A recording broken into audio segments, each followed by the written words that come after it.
오늘은 여러분 보내드린 그 교재 3과입니다. 복과 축복, 그리고 송축, 그리고 뭐 이렇게 두 번째입니다. 교재 같이 보시면서 얘기를 좀 진행하죠. 저희가 계속해서 이제 나누고 있는 얘기가 복에 관련된 정의를 하는 건데요. 복에 관련된 정의라는 것이 뭐 이렇게 되게 간단할 것 같은데 사실은 그렇지가 않아요. 굉장히 복잡하고 그 다음에 많은 생각과 그런 그 주장들이 들어있는 거기 때문에 그 주장을 우리의 문화적으로 이해하는 거 플러스 성경적인 이해를 좀 해봤으면 좋겠다는 얘기를 하고 있는 거고요. 그래서 지난주에 복에 관련된 첫 번째 이야기를 저희가 나누었잖아요. 요약부터 좀 한번 해보도록 하죠. 지난주 말씀드릴 때 한국교회에 세 가지 병이 있다고 말씀을 드렸습니다. 그 첫 번째가 성령론, 성령을 목사나 어떤 영빨이 좀 센 분들이 다스린다고 생각하는 그런 주장들, 그 다음에 이원론, 성과 속이 구분되어 있다라는 주장들, 그리고 세 번째가 축복론이라고 말씀을 드렸죠. 그래서 이 복에 대한 이야기를 그래서 그 병 중에 하나인 이 부분을 이번 주 우리 강의를 통해서 좀 정리해보자, 뭐 이런 식으로 시작을 한 겁니다. 축복론에 관련된 이야기를 정리할 때 성경은 복이라는 단어를 특별히 한글에서는 세 가지 그 용례로 쓴다고 말씀을 드렸어요. 그게 복과 송축과 축복이죠.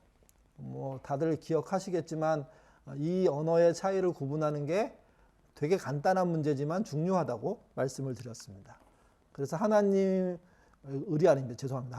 복을 주셨고 우리는 하나님을 송축하며 서로 축복한다. 이게 이제 복이란 단어를 가지고 쓸 수 있는 우리의 세 가지 용례입니다. 이게 용어 정리 몇 가지 그러면서 했는데, 하나는 축도라는 개념에 대해서 말씀을 드렸는데 이게 축복 기도다. 그러니까 목사만 축복하는 건 사실은 틀린 말이다. 모두가 축복 기도할 수 있다. 다만 예배 시간의 축도는 예식으로서 순서를 정해 놓은 거죠. 근데 저는 이게 교우들도 할 수 있는 거라고 생각하는데 실제 교우들이 축도를 하게 되면 아마 여러 가지 논란이 생길 수 있어서 저희 교회에서는 공동 축도라는 방식으로 좀 이렇게 열어놓은 상태로 아직 기다리고 있다고 말씀을 드렸고요. 제사장 이퀄 목사다 아니라고 말씀을 드렸습니다. 목사가 제사장이라면 그러면 모든 성도가 제사장이다. 그리고 또 한 가지, 사도 이퀄 목사일 수 없다. 목사님을 사도로 생각하고 유일한 제사장으로 생각하는 건 문제가 있다고 말씀을 드렸죠. 제사장 이퀄 신자다라는 얘기도 말씀을 드렸고요. 그리고 성전과 예배당의 차이를 말씀을 드렸습니다. 성전은 지성소가 있어야 돼요, 안에. 그러니까 건물 성전은 이제 없는 거죠. 우리가 알고 있는 예루살렘 성전도 사실은 우리가 생각하는 그 하나님이 임재하는 성전이 아니라 모스크, 그러니까 알라신을 섬기는 그런 곳으로 이미 바뀌어 있거든요. 그리고 이제 교인들이 모이는 모든 곳은 예배당입니다. 예배를 드리기 위해서, 또 예배와 관련된 여러 가지, 뭐 교회라고 불러도 뭐 괜찮죠. 다만 이제 성전이 이동해서 어디로 갔느냐, 일시적으로 예수님이 성전이셨다가 그다음 예수님을 믿는 자들이 성령의 전이 됨으로 성전이 됐다고 말씀을 드렸습니다. 그래서 지금 논리적으로 이론적으로 따졌을 때 성전은 성도입니다. 신자를 말합니다. 신자. 그리고 신자들이 모이는 곳을 예배당이라고 하는 거죠. 이게. 네 번째 복의 의미는 몇 가지로 말씀드렸습니다. 사람됨이 복이라고. 사람이 된다는 거, 사람답게 산다는 게 복되는 거고요. 또 하나님의 형상이라는 단어와 연결시킬 때 복은 잘 다스리고 보존하는 거. 그래서 컬처와 이코노믹에 대해서 설명을 드렸죠. 그리고 또 하나 제일 잘 알려져 있는 창대, 이렇게 번성하는 거 말합니다. 근데 창대가 잘못 쓰이면, 우리 형제 중에도 창대가 있는데 창대가 잘못 쓰이면 문제가 있다 그랬죠. 그래서 짐승들이 말하는 창대 번성이 있는가 하면 사람이 말하는 창대 번성이 있는데, 사람의 창대 번성의 특징은 다스림과 보존이 있는 겁니다. 근데 짐승들은 그렇지 않은 거죠. 그리고 또 복의 의미는 안식, 하나님이 특정한 날을 복되게 하셨다라는 의미의 안식을 그게 그 안식일이고 또 그게 요즘은 주일로 바뀌어 있는 것이고 또 우리의 쉼 이것도 복이라는 겁니다. 그리고 그 다음에 복이 바른 길, 정로가 복입니다. 바른 길을 걷는 거. 그리고 토부라는 의미에서 복은 행복을 말합니다. 보기에 심이 좋았다. 뭐 이런 의미죠. 그리고 마지막으로 우리가 살펴봤던 게 뭐냐면 하나님께 가까이 가는 게 복이다. 이런 얘기였습니다. 자, 이제 오늘은 지난 시간에 이어서 성경에 나와 있는 다른 복에 대한 설명들 하는데 다섯 번째로 예수님이 말씀하신 복입니다. 뭐 우리가 말하는 복이 예수님이 말씀하신 복과 연관이 없으면 이건 큰일 나는 거죠. 굉장히 중요한 것이고 신약교회, 지금 교회의 거의 핵심적인 말씀들입니다. 우리 같이 그 나와 있는 말씀 마태복음 5장 3절에서 10절인데요. 같이 읽겠습니다. 심령이 가난한 자는 복이 있나니 천국이 그들의 것이며 애통한 자는 복이 있나니 그들이 위로를 받을 것이며 온유한 자는 복이 있나니 그들이 땅을 기업으로 받을 것이며 의에 줄이고 목마른 자는 복이 있나니 긍휼히 여기는 자는 복이 있나니 그들이 긍휼히 여김을 받을 것이며 마음이 청결한 자는 복이 있나니 그들이 하나님을 볼 것이며 화평하게 하는 자는 복이 있나니 그들이 하나님의 아들이라 일컬음을 받을 것이며 의를 위하여 박해받는 자는 복이 있나니 천국이 그들의 것이니라. 보통 이거를 뭐 다 아시는 것처럼 팔복이라고 얘기합니다. 그러니까 이제 기독교인이 말하는 복을 얘기할 때 이 팔복을 빼놓고 말할 방법이 없습니다. 팔복을 빼는 순간 사실은 성경이 말하는 복이 아닌 거죠, 이게. 그래서 이 시간은 성경이 말하는 복에서 가장 큰 비중을 차지하고 있는 예수님의 복, 그 복에 대한 이야기를 저희가 이제 나눠보려고 하는 겁니다. 보통 이거는 교회 다니시면서도 이렇게 여기저기 그 이야기를 그 설교를 통해서 많이 들어보셨을 거예요. 그래서 이제 제가 말씀드리는 것도 그런 여러 가지 해석 중에 하나라는 전제로 말씀을 드리는 거예요. 그래서 그렇게 이해해 주셨으면 좋겠고요. 지금 진행되는 요 내용들을 이제 제가 그 한번 해석해서 말씀드려 보려고 하겠습니다. 첫 번째는 복을 얘기하기 전에 이 복을 둘로 나눌 수 있습니다. 그래서 하나는 수직적인 관계의 복, 뒤에 나오겠지만 수평적인 관계의 복도 있습니다. 먼저 이제 처음부터 네 번째까지를 수직적인 관계로 표현할 건데요. 수직적인 관계의 복부터 좀 살펴보도록 하죠. 첫 번째 복은 심령이 가난한 자는 복이 있나니 천국이 그들의 것이며입니다. 여러분, 사람이 언제 마음이 가난해질까요? 누가복음에는 이게 실질적인 가난이라고 표현도 합니다. 심령이 아니라. 근데 어쨌든 마태복음에서는 심령이라고 얘기하니까 사람이 언제 가난해질까 한번 생각해 볼 필요가 있어요. 이게 특별히 심령은 제가 생각한 것은 이 심령을 어떻게 번역하면 좋겠나 이렇게 생각해 봤을 때 내가 참 별 볼 일 없구나 하는 생각이 들 때라고 이렇게 볼 수 있습니다. 또는 그걸 의식하며 사는 거라고 볼 수가 있습니다. 그러니까 사람들이 계속해서 자기를 어떻게 보느냐 이게 중요하거든요. 요즘 유행하는 뭐 법륜이나 그 다음에 뭐 그 법정 스님이나 이런 분들이 이제 나와서 강의들 하잖아요. 해민이나 이런 분들이. 근데 그분들의 메시지의 핵심은 자기 위로예요. 스스로를 위로할 줄 알아야 된다. 뭐 이런 이야기를 쭉 하게 되는데 그것의 배경은 자기 자신이 신과 같은 존재라는 이해 때문에 가능한 겁니다. 그러니까 스스로를 위로할 수 있다. 스스로를 위로해야지만 살 수가 있다는 거죠, 이게. 근데 문제는 불교인들이 말하는 자기 위로, 자위적인 그런 이야기들이 기독교하고는 배치되는 거예요. 기독교는 자기를 스스로 위로할 수 없다고 얘기해요. 너는 참 별 볼 일 없다고 생각해야 된다고, 이해해야 된다고 얘기하거든요. 그래서 저희가 잘 안 부르는 찬양 중에 다른 교회들이 많이 부르는 찬양이 있는데 그게 당신은 사랑받고 사랑받기 위해 태어난 사람, 이 노래 저희가 잘 안 부릅니다. 이게 자기 위로적인 면이 너무 강해서 너무 많이 부르다 보면 착각해요. 나처럼 소중한 존재가 어딨어? 이렇게 생각하는데 존재 면에서 보면 한 명 한 명이 소중하죠. 근데 신앙적이고 의롭고 하나님 앞에서 보면 그렇지 않다는 겁니다. 나처럼 별 볼 일 없는 존재가 있을까? 이렇게 생각해야 되는 거예요. 그러니까 심령이 가난함이라는 건 저는 내가 참 별 볼 일 없다라고 깨닫는 것을 얘기한다고 말씀드리고 싶습니다. 이게. 근데 기독교적으로 봐도 적극적인 사고방식, 긍정적인 사고, 긍정의 힘에서는 그렇게 말 안 해요. 별 볼 일 없다는 생각 가지면 안 된다고 얘기해요.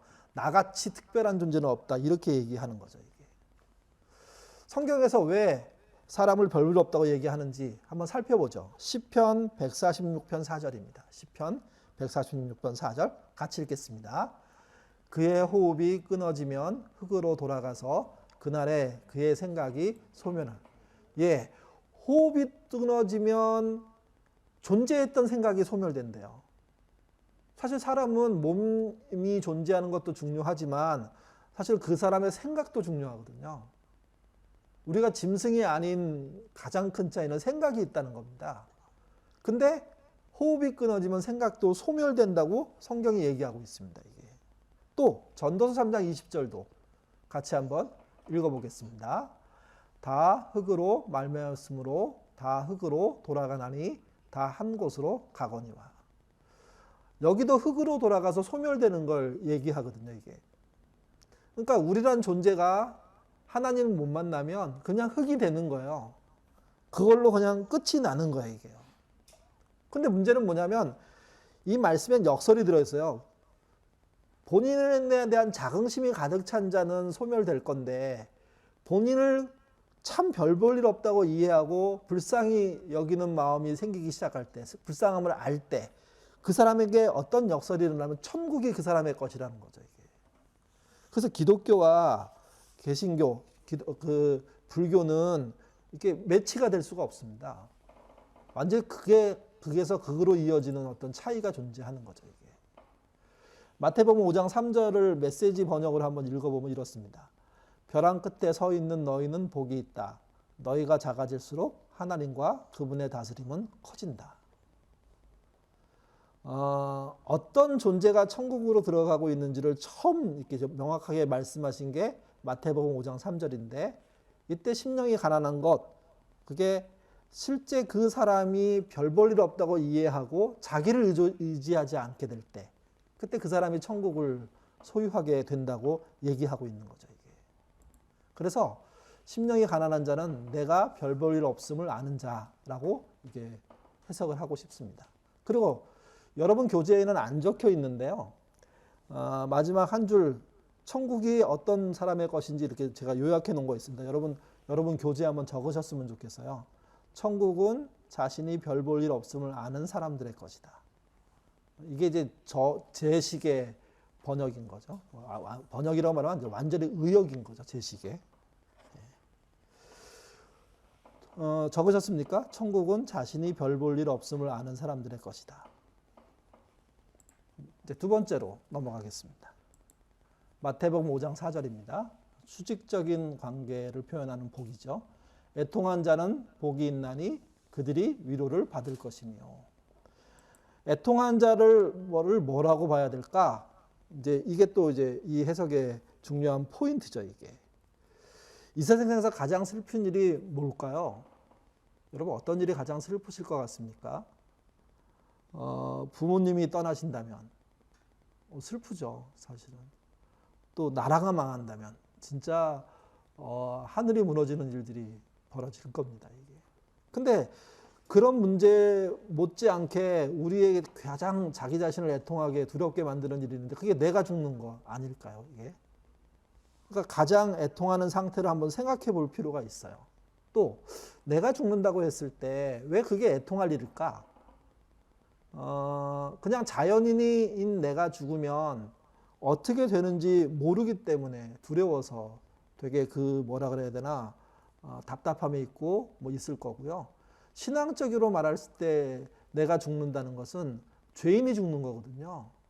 그러면 결국 성경이 말하는 대로 심판이 찾아온다는 겁니다.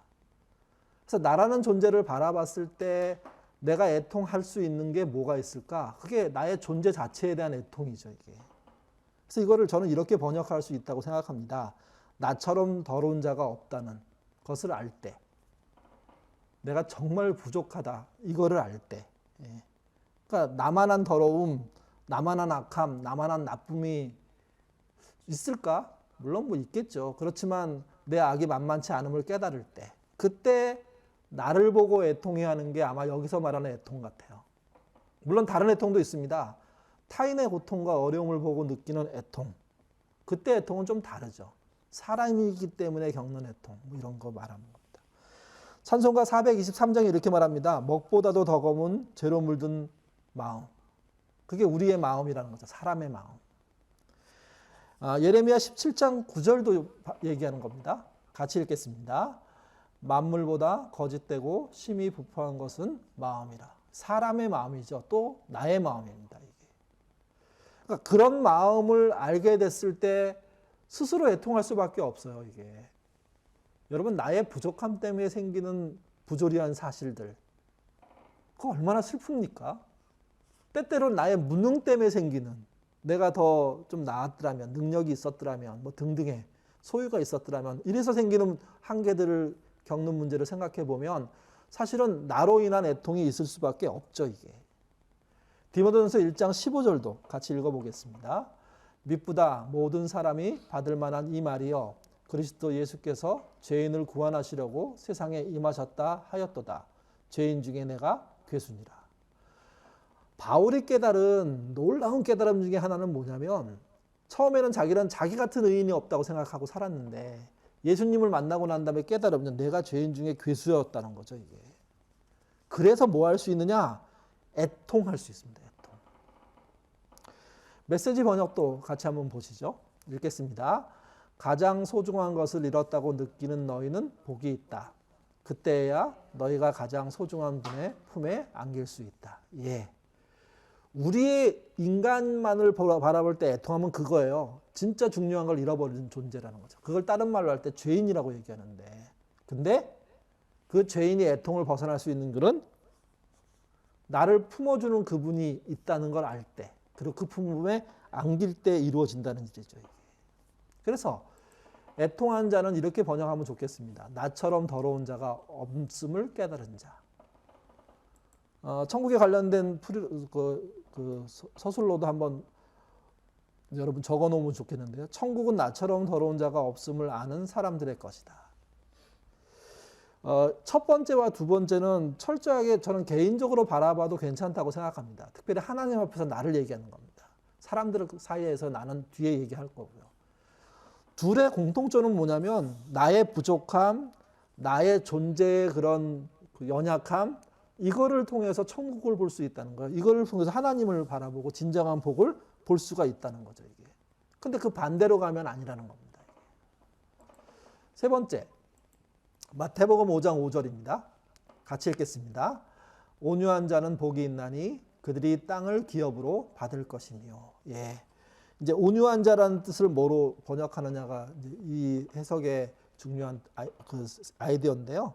원래 온유하다라는 뜻은 흔들림이 없다라는 뜻입니다. 흔들림이 없다.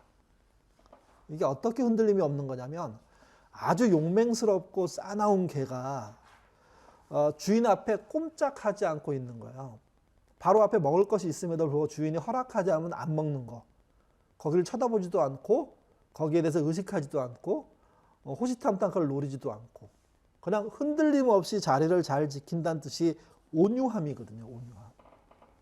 그러니까 온유한 자라는 이 의미를 가지고 성경을 보면 몇 가지로 온유함들을 설명한 곳이 있는데, 첫 번째가 그 모세에 관련된 이야기입니다.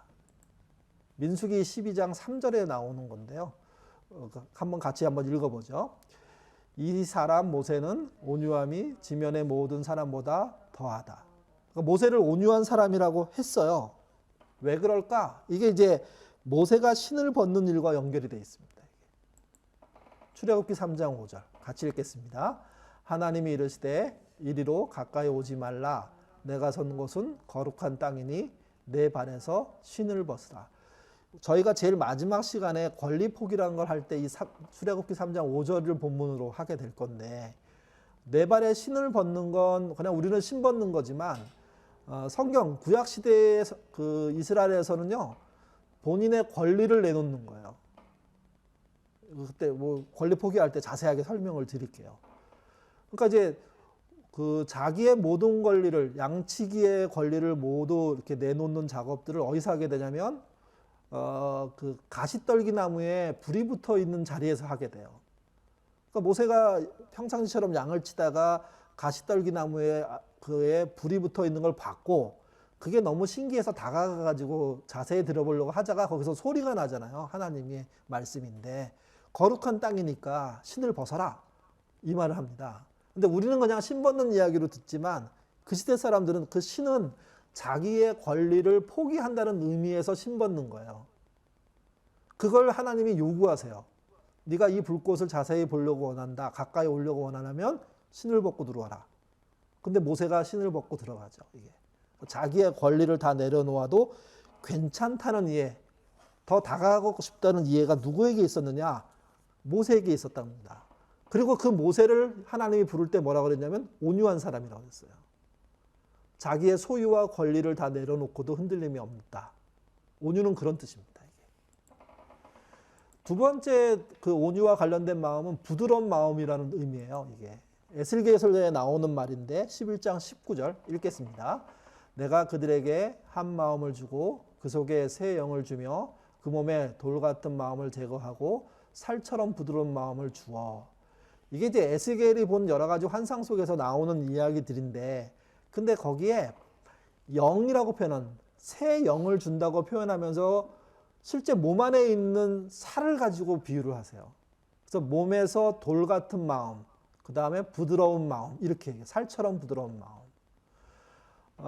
이때 돌 같은 마음은요, 그 뜻 자체가 아주 딱딱하고 견고한 건 말합니다. 근데 실제 내용은 뭐냐면 흡수되지 않는 거예요. 피부 조직이 단단하고 아주 견고하고 막을 치고 있고 뭉쳐 있으면 건강한 그런 자양분들이 그 안으로 못 들어가거든요. 그런 마음의 상태를 여기서 돌 같다고 표현한 겁니다. 반대로 살처럼 부드러운 마음은 살코기 같다는 의미예요. 그러니까 이제 부드럽고 건강한 살로 된 세포를 말하는 거죠. 그거는 외부에서 들어오는 건강한 자원들을 능동적으로 받아들입니다. 이게. 그러니까 너희에게 내가 정말 새로운 마음을 줄 거다. 그때 새로운 영이 되는 게 뭔지 아냐? 너희 안에 있는 돌같이 흡수하지 못하는 그것을 제거해 주시고 살처럼 부드럽게 흡수할 수 있는 그런 것으로 바꿔주신다는 의미예요. 이게 온유함과 관련되어 있는 거예요. 그러니까 신앙의 온유함이란 돌 같은 마음, 배척하고 흡수하지 않는 마음이 부드러운 마음, 흡수하는 마음으로 바뀌어져 나간 것을 말하는 거죠. 이때 뭘 흡수합니까? 하나님의 말씀을 흡수하는 겁니다. 그분의 뜻을. 그게 부드러운 마음이에요. 그러니까 부드러운 마음이라는 뜻 자체가 온유하다는 의미예요. 흔들림 없이 받아들이게 되고 더 흔들리지 않게 되고, 돌 같은 마음은, 받아들이지 못하는 마음은 그러지 못하게 되는 거죠. 여기서 얘기하는 이야기들 속에 저희가 어딥니까?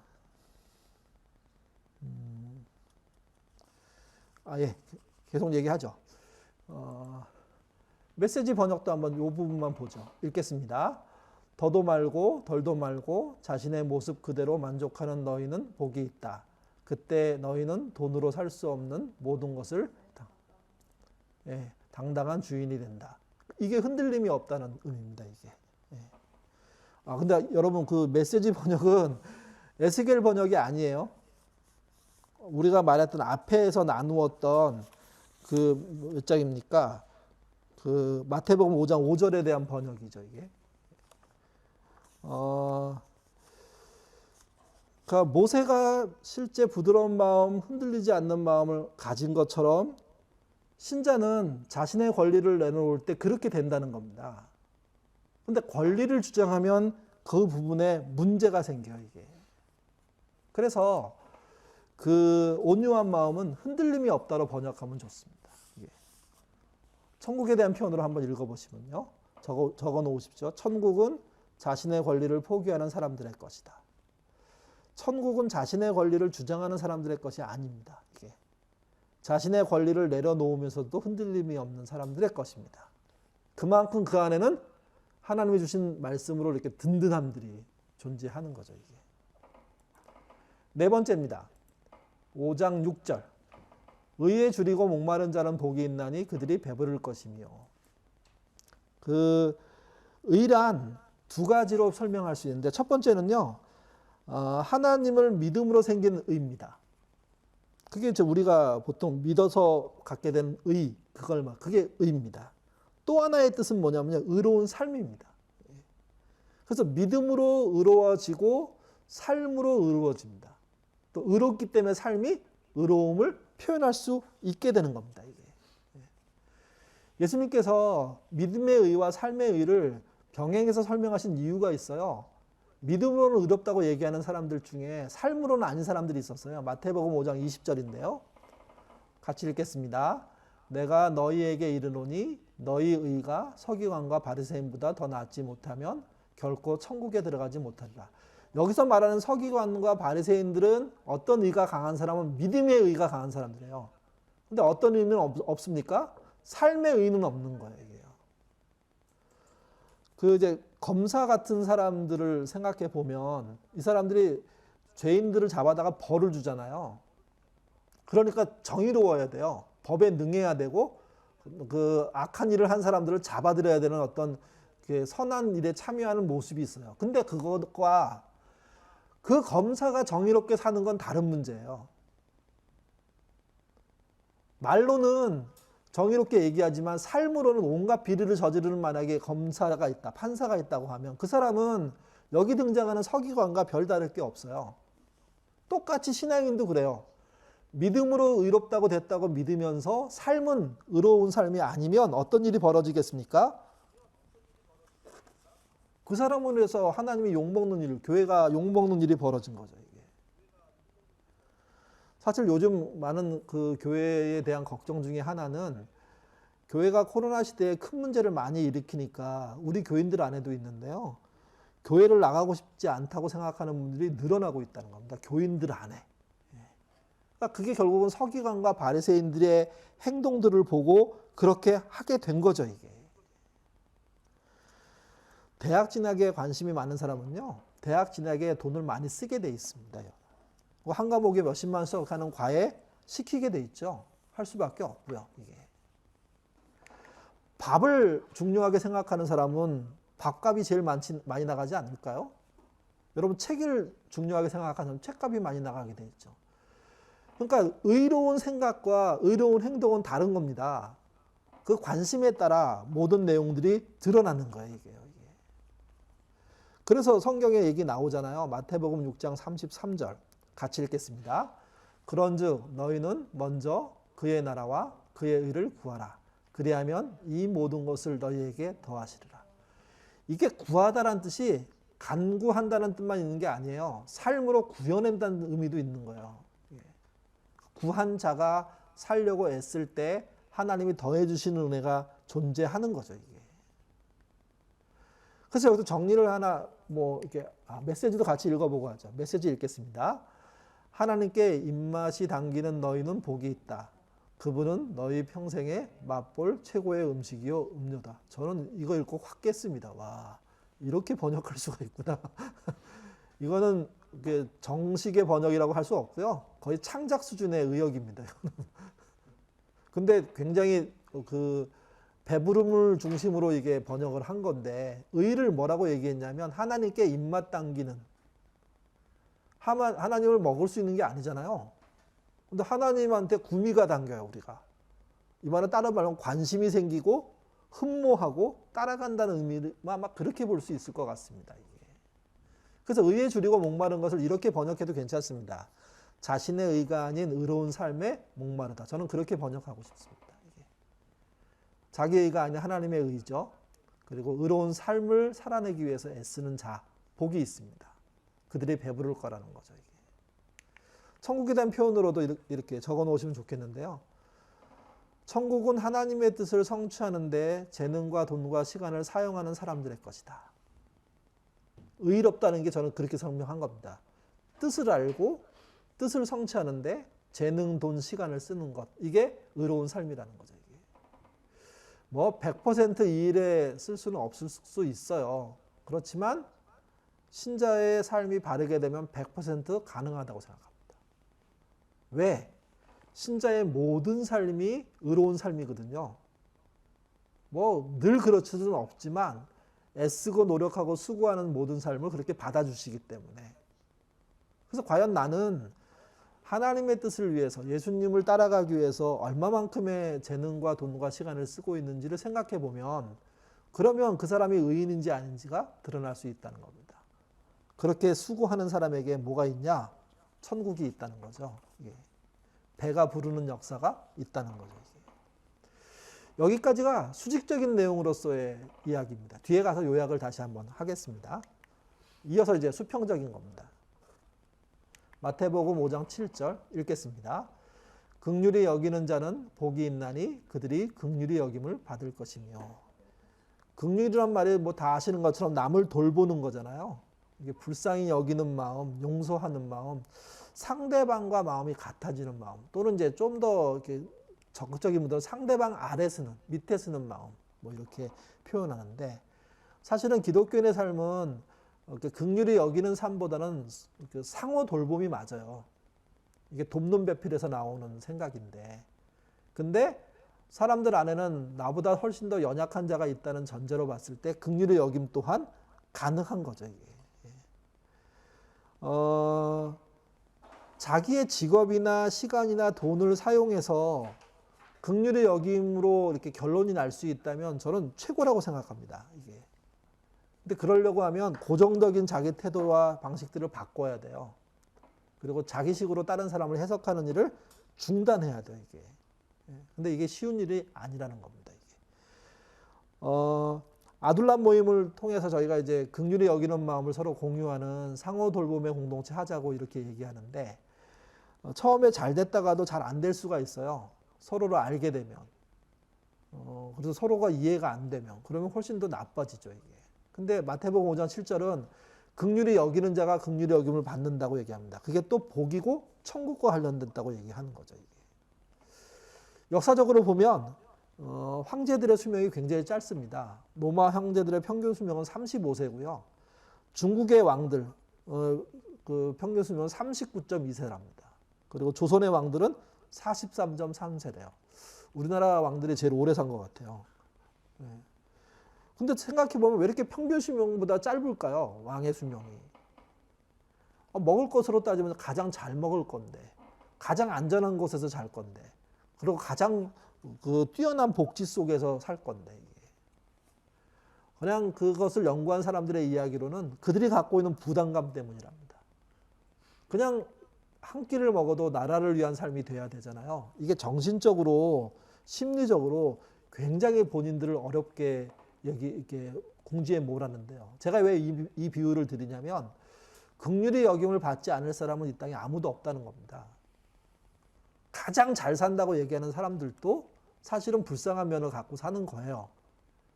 다만 그거를 자기의 돈으로 잘 감춘 거죠, 이게. 사실은 우리는 서로 긍휼히 여길 때 복이 됩니다. 잠언 17장 22절. 잠언 17장 22절 읽겠습니다. 마음의 즐거움은 양약이라도 심령의 근심은 뼈가 마르게 하느니라. 예. 뼈가 마르는 심령의 근심이 있는 사람들이 있죠. 아무리 잘 먹어도 소용이 없다는 겁니다. 이게. 메시지도 마태복음 5장 7절의 번역인데요. 읽겠습니다. 남을 돌보는 너희는 복이 있다. 그렇게 정성을 들여 돌보는 순간에 너희도 돌봄을 받는다. 평생 한 사람을 돌볼 수 있을 것 같아요.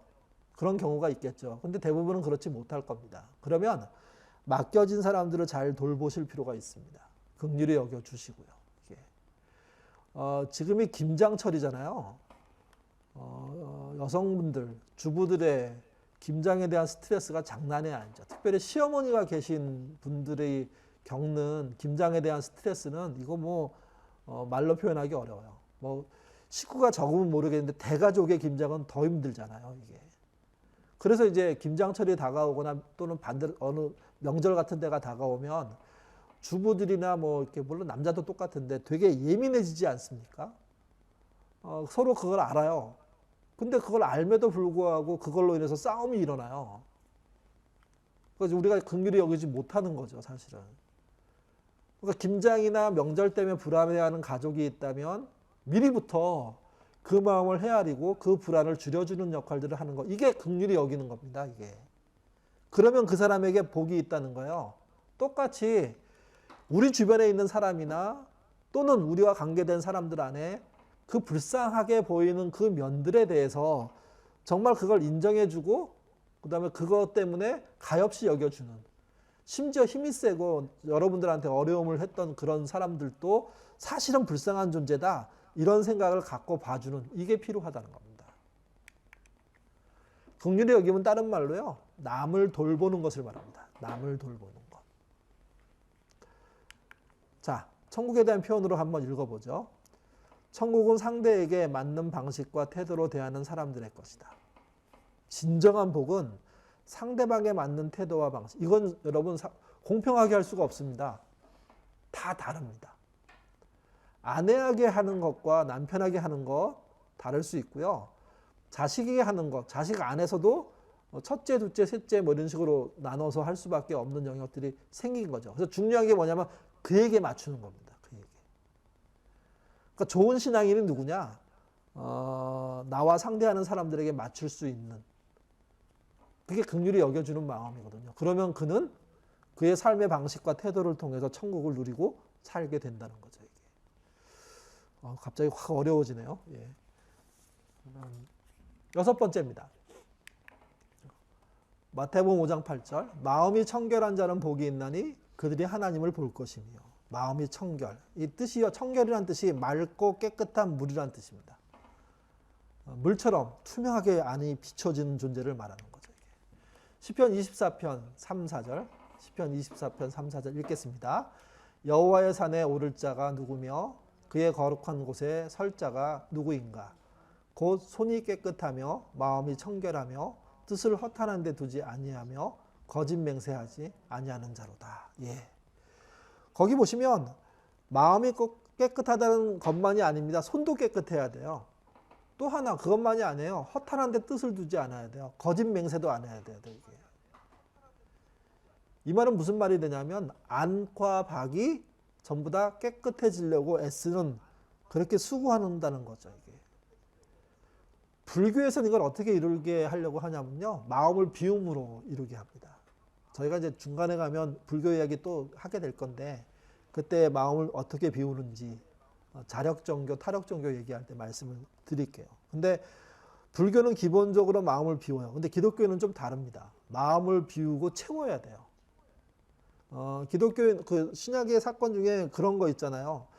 예수님이 귀신을 몰아내고 난 다음에 그 마음에 주인이 없으니까 더 큰 군대 귀신이 들어온다는 이야기가 있습니다. 그러니까 그 이야기가 그 성경적인 표현으로서는 그건 되게 심각한 문제인 거죠. 이게. 그러니까 마음만 비우는 게 뭐 대수가 아니라는 겁니다. 마음을 비워놓고 잘못을 몰아내고 난 다음에 거기에 하나님을 이렇게 앉히는, 하나님이 주인이 되시는 일들이 벌어져야 가능하죠. 그러면 그 사람이 마음이 청결한 자가 되는 겁니다. 2차 대전 당시에 총과 칼과 대포로 죽은 사람이 뭐 30만 이상이래요. 근데 여러분 그보다 훨씬 더 많이 죽은 그 군이 있어요. 그게 뭐냐면 심장병하고 정신질환으로 죽은 사람은 300만이래요. 이게.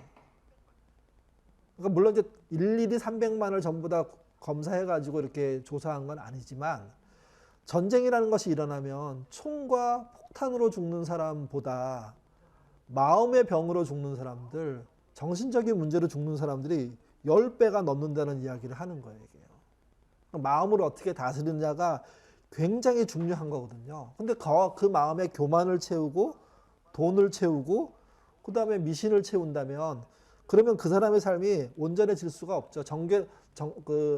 청결해질 수가 없죠. 이게. 또는 마음을 비워넣어 버리면 똑같이 청결해 줄 수가 없는 겁니다. 이게. 마태복음 5장 8절에 대한 메시지 번역 같이 읽겠습니다. 내면 세계 곧 마음과 생각이 올바른 너희는 복이 있다. 그때야 너희는 바깥 세상에서 하나님을 볼 수 있다. 예. 내면 세계의 어떤 충만함, 깨끗함을 지나서 하나님으로 충만해지는 역사. 이게 진짜 하나님을 보는 복이라는 거죠. 이게. 마음의 청결함은 맑고 깨끗한 물이라고 말씀을 드렸습니다. 천국에 대한 서술 같이 읽어보죠. 천국은 하나님의 뜻으로 자기 마음을 가득 채운 사람들의 것이다. 그게 청결입니다. 그게. 네. 적어 놓으시기를 바랍니다. 천국은 하나님의 뜻으로 자기 마음을 가득 채운 사람들의 것이다. 7번째, 마태복음 5장 9절. 화평하게 하는 자는 복이 있나니 그들이 하나님의 아들이라 일컬음을 받을 것이며. 화평하게 하는 자라는 뜻은요, 평화를 만든다 이렇게 번역하면 좋습니다. 그러니까 삶으로 평화를 만든다. 얼마나 필요할까요? 근데 여러분, 세상에서 평화를 이루는 게 그렇게 쉽지 않습니다. 죄인된 상태로 그대로 평화가 안 되거든요. 그래서 죄인된 상태에서 평화로 가려면 중간에 뭐가 있냐면 변화가 있어야 돼요. 변화가. 근데 변화는 트러블을, 싸움을 만들어낼 수밖에 없어요. 개혁이란 단어가 그런 거잖아요. 제도를 바꾸려고 했더니 제도를 이렇게 옹호하는 측이 서로 달라서 분쟁이 생기고, 그러면 그 변화를 일으키는데 피가 흐르게 되고 고통을 줄 수밖에 없거든요. 이게. 그러니까 평화를 실제 만들어내려면 고통과 변화에 따른 그런 비용이 들어갈 수밖에 없습니다. 근데 이런 과정을 통해서 평화를 만들어 가야 되는 거예요. 그리고 평화가 되려면 또 하나 필요한 게 있는데요. 복수하지 않아야 돼요. 복수하지 않고 용서하는 방법으로서의 평화를 찾는 거, 이게 굉장히 신앙적으로는 중요합니다. 근데 여러분, 2차 대전이 끝나고 난 다음에 독일이 그 히틀러의 하수인들을 이렇게 처형한 거를 이렇게 지켜보면 사실은 이게 바로 용서라는 것도 되게 어려운 문제인 거예요. 이게요. 얼만큼 죄를 주고 벌을 주느냐, 이런 문제가 있을 수밖에 없는데, 어쨌든 이런 과정들을 통해서 결과를 평화로 만들어가는 삶을 사는 거를 신앙인의 삶이라고 얘기하는 거죠. 그래서 평화를 만드는 사람들이 하나님의 아들이라고 얘기하는 겁니다. 마태복음 10장도 같이 한번 보겠습니다. 10장 34절 읽겠습니다. 내가 세상에 평화를 주러 온 줄로 생각하지 말라. 화평이 아니요 검을 주러 왔노라. 실제 하나님이 그렇게 하시죠. 근데 이게 또한 평화를 주기 위한 과정이라는 거예요. 이 말은 이런 말이에요. 결과가 평화이고 가는 과정에 치열한 싸움이 있을 수밖에 없는 게 삶이라는 거예요. 그 과정을 해내는 거. 그게 복이라는 것이고, 그리고 신자는 그걸 하는 겁니다. 평생. 그러면 그에게 딸려 붙는 이름이 있는데 하나님의 아들이라는 거예요. 그러니까 주의 말씀을 따르면 처음에 다가오는 건 변화하지 않으려는 사람들과의 싸움입니다. 가능한 한 희생을 줄여야 되고 가능한 한 평화롭게 해야 되죠. 그러나 끝까지 평화는 할 수 없습니다. 근데 그 과정을 지내서 평화가 되게 만드는 것이고, 또 하나, 그래서 그 과정 속에 우리에게 선한 의를 따르는 사람들에게 입혔던 피해에 대한 복수를 하지 않는 겁니다. 용서로 끝이 나야 되는 거죠. 마태복음 10장 34절은 검을 주러 오셨다고 얘기하셨는데요. 좀 더 지나면 마태복음 26장 52절에도 비슷한 얘기 하거든요. 이게 결국은 예수님의 본심인데 같이 읽어보겠습니다. 이에 예수께서 이르시되 내 칼을 도로 칼집에 꽂으라. 칼을 가지고 자는 다 칼로 망하느니라. 칼을 쓰는 어떤 싸움이 불가피하게 일어날 수 있지만, 근데 그 칼이 모든 힘을 표현해 주거나 정당화시켜 주지 않는다는 겁니다. 절제해서 써야 되고 끝까지 사용하지 않을 수도 있다는 거죠. 이게. 마태복음 5장 9절에 대한 메시지 번역 같이 읽겠습니다. 경쟁하거나 다투는 대신에 협력하는 모습을 보여주는 너희는 복이 있다. 그때 너희는 진정 자신이 누구이며 하나님의 집에서 자신의 자리가 어디인지 알게 될 것이다. 그 사람이 복이 있는 겁니다. 개인적인 문제에서 경쟁과 이런 싸움들을 안 하는 게 필요해요. 근데 여러분 이게 조직적이고 국가적인 단위로 가면 불가피한 싸움이 있을 수밖에 없어요. 근데 두 경우 모두 다 신자의 목적, 방향은 뭐냐? 화평케 하는 거야. 평화를 만드는 거예요. 이게. 그래서 화평케 하는 자는 평화를 만드는 사람으로 번역하면 좋겠고, 똑같은 말이죠. 천국에 대한 서술로 보시면 천국은 평화를 만드는 사람들의 것이다. 과정의 불가피함은 사실은 인간으로서 어쩔 수 없습니다. 또 개인적인 문제면 참으면 되죠. 그러나 규모가 큰 공동체와 또 국가의 문제라면 뭐 그러지 못할 부분이 있습니다. 여러 가지 고려해야 되지만 우리 신앙인들의 끝은 뭐냐면 평화입니다. 네. 8번째 마지막인데요. 마태복음 5장 10절 읽겠습니다.